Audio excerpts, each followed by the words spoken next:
करीब 100 साल पहले जब दुनिया शांति से जी रही थी, अचानक पूरी दुनिया पर एक ऐसा हादसा टूट पड़ा जिसकी किसी ने कल्पना भी नहीं की थी। ऊपर से एक बम गिरा जिसे लोग डेमोक्रेसी बॉम्ब कह रहे थे। किसी को नहीं पता कि उसे अमेरिकन ने गिराया, नॉर्थ कोरिया ने, या फिर कोई अनाड़ी रूसी था। लेकिन नतीजा ये हुआ कि पूरी दुनिया पर एक खतरनाक जंग की परत छा गई। शहर से लेकर गांव तक सब कुछ सड़ गया। जमीन, तालाब, नदियां, झीलें, यहां तक कि इमारतें भी धीरे धीरे गलकर खत्म हो गईं। आखिर में ये धरती एक सूनी, ठंडी और डरावनी वीरान बंजर जमीन में बदल गई। इसी उजड़े हुए नजारे के बीच एक रहस्यमय नौजवान दिखाई दिया, सिर से पैर तक ढका हुआ, जैसे कोई खौफनाक भूत सपनों से निकलकर सामने खड़ा हो गया हो। और उस वक्त वो एक चौकी पर अटक गया था। वो इंतजार कर ही रहा था कि उसकी नजर सामने लगे एक वांटेड पोस्टर पर गई। तभी मोटा ताजा मैनेजर बोला, ये आदमी बहुत खतरनाक है, इसको पकड़ने के लिए हर जगह तलाशी चल रही है। सुना है इसके पास मोल्ड को उगाने की ताकत है। उस वक्त फंगी अब खाने की चीज नहीं रही थी, बल्कि जहर का निशान बन गई थी। शहर में लोग रहते थे, काम करते थे, कारोबार चलता था, लेकिन हवा हमेशा डर से भरी रहती थी। हर गली, हर दुकान पर पहरेदार घूमते मिलते। जहां किसी को फंगी का लेन देन करते पकड़ लेते, सीधे गिरफ्तार कर लेते। गार्ड्स के लिए फंगी अब नशे जैसी हो गई थी। कोई भी इसमें पकड़ा जाता तो सीधे अपराधी मान लिया जाता था। शहर के पुराने मोहल्ले में एक कोठा था जहां लाल बत्तियां टिमटिमा रही थीं। वहां की मोटी मालकिन कुर्सी पर पसरकर अपनी दुख भरी जिंदगी का रोना रो रही थी। आसपास बैठी जवान लड़कियां बस दिखावे के लिए उसकी बातें सुन रही थीं। कभी कभी हाँ अच्छा कह देती, वरना असल में तो वो आपस में चुगली और गपशप में लगी थीं। उसी कोठे के एक अलग कमरे में एक जवान लड़का और लड़की कुछ अजीब सा काम कर रहे थे। पहली नजर में देखने वाला समझ बैठता कि वो कोई गलत हरकत कर रहे हैं। अचानक लड़की चीख उठी, नहीं, ये बहुत बड़ा है। तो लड़के ने बड़े प्यार से कहा, बड़ा होना ही असरदार है। और सुनने वाले के मन में अगर कुछ गलत ख्याल आया हो तो समझ लो तुमने ही गलत सोचा। असल में वो दोनों जिस काम में लगे थे वो था दवा का इंजेक्शन लगाना। वो लड़का कोई और नहीं बल्कि माइलो था, एक नौजवान डॉक्टर। लोग उस पर पूरा भरोसा करते थे। माइलो दिन रात कोशिश करता था कि लोगों की देह को खा रही रस्ट डिजीज से उन्हें बचा सके। उसका अपना क्लिनिक नहीं था, लेकिन दयालु वेश्या औरतों ने अपने कोठे का एक कोना उसे उधार दे दिया था, जहां वो इलाज करता था। एक दिन माइलो दो गरीब बाप बेटे का इलाज कर रहा था। तभी कोठे की मालकिन ने कहा, सुनो, एक अफवाह है। लोग कहते हैं कि ये जो फंगी की रखवाली करने वाले हैं वही असली गुनहगार हैं। उन्हीं ने ये जंग फैलाई जिसकी वजह से पूरी दुनिया उजड़ गई। इलाज पूरा करके जब माइलो ने सामान समेटा तो मालकिन ने उसे हंसते हुए कहा, डॉक्टर बाबू, तुम्हारे लिए एक रात मुफ्त का इंतजाम कर देती हूं। लड़कियां भी तैयार हैं। ये सुनते ही सब लड़कियां खिलखिलाकर हंसने लगी। अगर कोई और होता तो शायद मना ना करता, लेकिन माइलो बस मुस्कुरा दिया और बोला, मैं हैंडसम तो हूं, लेकिन इतना आसान भी नहीं हूं। उसकी ये बात सुनकर सब हंस पड़े और उसे और ज्यादा पसंद करने लगे। घर लौटते वक्त माइलो अपनी जानी पहचानी बेकरी पर रुका। वहां से उसने थोड़ा खाना लिया और उसी समय चुपचाप दुकानदार से फंगी भी खरीद ली। दुकानदार ने उसे देते हुए घबराहट में कहा, सावधान रहना डॉक्टर बाबू, अगर गार्ड्स ने पकड़ लिया तो पूरा शहर उलट जाएगा। क्योंकि इस बर्बाद दुनिया में माइलो ही वो अकेला इंसान था जो डॉक्टर भी था और इंसानियत का आखिरी सहारा भी। इस शहर के लोग माइलो के बिना रह ही नहीं सकते थे। बेकरी वाला भी उससे पैसे नहीं लेता था, क्योंकि कभी पहले माइलो ने उसकी बेटी का इलाज मुफ्त में किया था। लेकिन माइलो सीधा साधा इंसान था। उसने जिद करके पैसे वहीं छोड़ दिए और फिर घर लौट आया। घर पहुंचकर उसने रोटी अपनी बड़ी बहन को दी।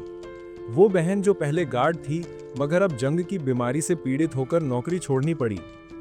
दोनों भाई बहन की रोजी रोटी अब ज्यादातर माइलो पर ही टिकी थी।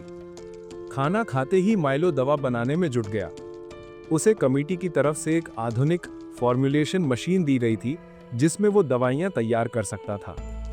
बहन ने चिंतित होकर उसे समझाया, सावधान रहना भाई, किराकावा से ज्यादा नजदीकी मत रखना। वो कमेटी का चेयरमैन है, चालाक मक्कार आदमी है। उसने आज तक किसी को मुफ्त में कुछ नहीं दिया। उसके चक्कर में पड़ना अच्छा नहीं होगा। लेकिन माइलो बस मुस्कुरा दिया। मैं किसी से नहीं डरता, मेरा बस एक ही मकसद है, रस्ट डिजीज का इलाज ढूंढकर इस शहर को बचाना। उधर चौकी के दफ्तर में मोटा अफसर उसी रहस्यमयी वांटेड क्रिमिनल की डींगे हाँक रहा था। वो कह रहा था उसके पास ऐसी ताकत है कि उसके पीछे जो लाशें पड़ी हैं वो सब उसी ने उठाई हैं। उसके साथ खड़ा नकाबपोश आदमी और भी सवाल पूछता रहा। मोटे ने समझाया, ये सब लाशें ही हैं। अचानक टीवी पर ब्रेकिंग न्यूज आई। शहर के बाहर अचानक बड़े बड़े मशरूम उगाए हैं जो टावर जितने ऊंचे हैं। घर पर यह सुनकर माइलो की बहन बेचैन हो उठी। माइलो ने बहन से इजाजत मांगी कि उसे दवा पहुंचानी है। जाते जाते बहन ने फिर कहा, बहुत होशियार रहना। माइलो अपनी योजना के हिसाब से बेकरी पहुंचा फंगी लेने, लेकिन तभी एक बच्चा उसका सामान छीनकर भाग गया। माइलो तुरंत उसके पीछे भागा और तंग गली में घुस गया। वहां पहुंचते ही वो बच्चे के जाल में फंस गया। बच्चे ने जब माइलो का नाजुक चेहरा देखा तो समझा कि वो लड़की है और हमला रोक दिया। तभी माइलो गरज कर बोला, मैं मर्द हूं, पूरा मर्द। फिर भी उसने बच्चे को दोष नहीं दिया। उसकी आंख पर लगी चोट का इलाज किया और वादा किया कि अगली बार मिलूंगा तो पेट भर खाना खिलाऊंगा। बच्चा चला गया और तभी अचानक सामने किराकावा आ गया। उसने मीठी बातों में माइलो को फुसलाने की कोशिश की। चलो मेरे साथ बड़े शहर, वहां मरीजों का इलाज अच्छे हालात में कर पाओगे। लेकिन माइलो ने फिर साफ इनकार कर दिया। मेरे अपने मरीज यही हैं, मैं इन्हें छोड़कर कहीं नहीं जाऊंगा। किराकावा पीछे नहीं हटा, वो और करीब आया। माइलो को डर लगा कि कहीं उसके हाथ में छिपी फंगी का बैग ना दिख जाए। तभी अचानक सड़क के बीच में ही एक विशाल मशरूम फटकर बाहर निकल आया। किराकावा का ध्यान वहीं बट गया और वो वापस चौकी की तरफ चला गया। उधर चौकी में नकाबपोश ने सिर उगल दिया। ये लाशें दरअसल साधुओं की हैं। मैं इन्हें उनके परिवार तक पहुंचाने की जिम्मेदारी लेकर आया हूं। गार्ड्स ने उसकी बात पर यकीन तो कर लिया, लेकिन उसके पास रखे धनुष पर शक जताया, क्योंकि शहर में धनुष जैसे हथियारों पर पाबंदी थी। तभी उस साधु ने अपना असली रूप दिखाया। उसके जलते हुए लाल बाल चमक उठे। उसने एक तीर चलाया और जमीन से फंगी उभर आई जो हर तरफ तबाही मचाने लगी। गार्ड से भागते भागते वही साधु माइलो से जा टकराया। इधर घर पर माइलो की बहन ने फिर से अपनी पुरानी गार्ड यूनिफॉर्म पहन ली। वो ठान चुकी थी कि शहर की रक्षा करने जाएगी। जैसे ही माइलो वापस आया और उसे रोकने की कोशिश की, उसकी बहन ने उसे ज्यादा बोलने पर बेहोश कर दिया। और जब तक माइलो को होश आया, उसकी बहन पहले ही जा चुकी थी। माइलो के पास अब कोई और रास्ता नहीं था। वो अपने लैब में जुट गया और नई मिली फंगी से दवा तैयार करने लगा। अचानक पीछे से आवाज आई। उसने पलटकर देखा तो वहां लाल बालों वाला नौजवान खड़ा था और उसके साथ एक बुरी तरह घायल बूढ़ा आदमी। उसने खुद को बिस्को बताया, वही इंसान जिसे पूरी दुनिया ढूंढ रही थी। कुछ देर पहले गार्ड्स ने उससे सबूत मांगा था कि वो सच में साधु है। अगर साधु हो तो कोई धार्मिक श्लोक सुनाओ।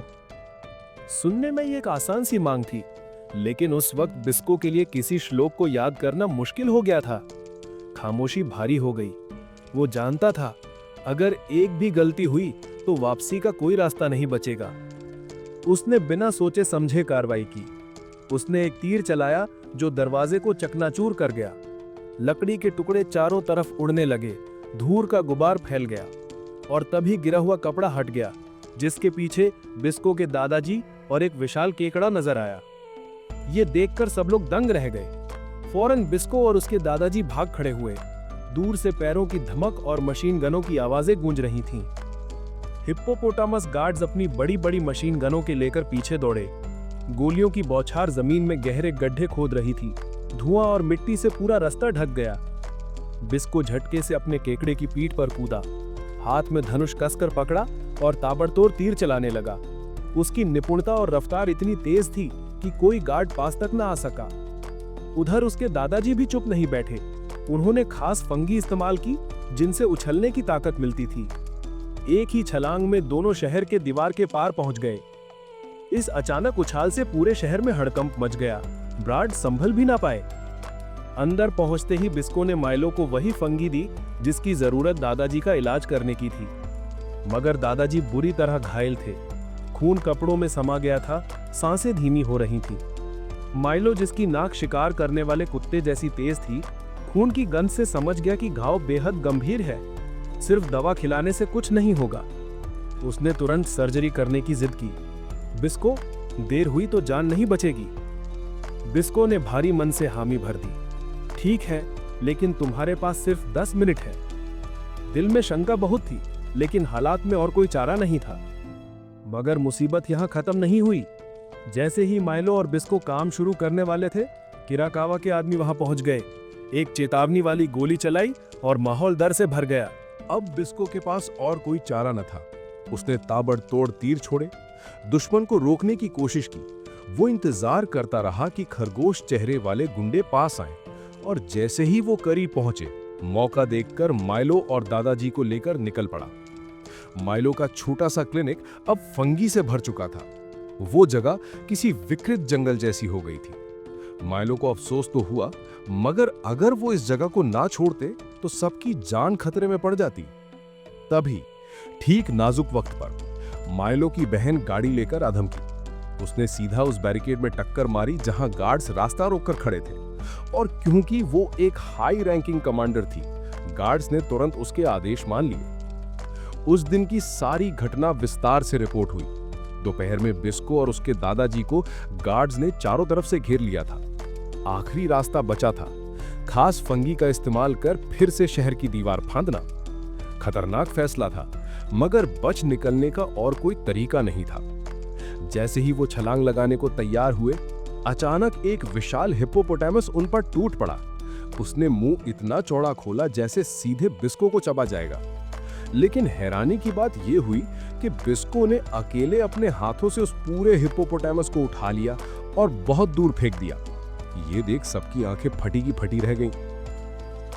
उधर दूसरी तरफ किराकावा खड़ा इंतजार कर रहा था। उसके पास गुलाबी बालों वाली एक लड़की थी। लड़की ने माफी मांगी, मुझसे गलती हो गई। बिस्को भाग निकला, मगर किराकावा के चेहरे पर कोई असर न था। ठंडी आवाज में उसने अपने लोगों को आदेश दिया, योजना जारी रखो।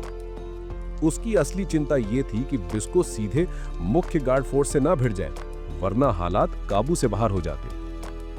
कुछ घंटे पहले बिस्को और उसके दादाजी किसी तरह शहर की दीवार पार कर चुके थे और एक कोने में आराम कर रहे थे। लेकिन अब दादाजी जंग की बीमारी से और भी बुरी तरह पीड़ित हो चुके थे।